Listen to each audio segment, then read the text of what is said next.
ರಾಜ್ಯದಲ್ಲಿ ಮುಂಗಾರು ಮಳೆ ಸಂಪೂರ್ಣ ಕೈಕೊಟ್ಟಿದ್ದು ಕೊಪ್ಪಳ ಜಿಲ್ಲೆಯಲ್ಲಿ ಭೀಕರ ಬರ ಪರಿಸ್ಥಿತಿ ಎದುರಾಗಿದೆ. ಈ ಹಿನ್ನೆಲೆಯಲ್ಲಿ ಆಹಾರ ಮತ್ತು ನಾಗರಿಕ ಸರಬರಾಜು ಸಚಿವ ಶಿವರಾಜ್ ಎಸ್ ತಂಗಡಗಿ ಅವರು ಬೆಳೆ ಹಾನಿ ವೀಕ್ಷಿಸಲು ಸ್ವತಃ ಕಣಕ್ಕಿಳಿದಿದ್ದಾರೆ. ಸಚಿವ ಶಿವರಾಜ್ ತಂಗಡಗಿ ಅವರು ಜಿಲ್ಲೆಯ ಗಂಗಾವತಿ, ಕನಕಗಿರಿ ಹಾಗೂ ಕುಷ್ಟಗಿ ತಾಲೂಕುಗಳ ವಿವಿಧ ಗ್ರಾಮಗಳಿಗೆ ಧಾವಿಸಿದ್ದು ಮಳೆ ಇಲ್ಲದೆ ಒಣಗುತ್ತಿರುವ ಮುಂಗಾರು ಬೆಳೆಗಳ ಸ್ಥಿತಿಗತಿಯನ್ನ ಸ್ಥಳದಲ್ಲೇ ವೀಕ್ಷಿಸಿದ್ದಾರೆ. ಈ ವೇಳೆ ಸಂಕಷ್ಟದಲ್ಲಿರುವ ರೈತರ ಬಳಿ ನೇರವಾಗಿ ಮಾತನಾಡಿ ಮಳೆ ಕೊರತೆಯಿಂದ ಎದುರಾಗುವ ಸಮಸ್ಯೆಗಳ ಕುರಿತು ಮಾಹಿತಿಯನ್ನು ಪಡೆದುಕೊಂಡಿದ್ದಾರೆ.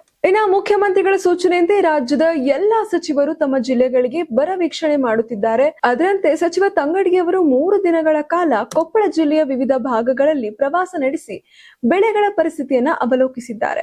ಅಲ್ಲದೆ ಆಗಸ್ಟ್ 6ರಂದು ಕೊಪ್ಪಳದಲ್ಲಿ ಜಿಲ್ಲಾ ಮಟ್ಟದ ಹಿರಿಯ ಅಧಿಕಾರಿಗಳೊಂದಿಗೆ ಮಹತ್ವದ ಸಭೆ ನಡೆಸಿ ಸಮಗ್ರ ವರದಿಯನ್ನ ತಯಾರಿಸಿದ್ದಾರೆ.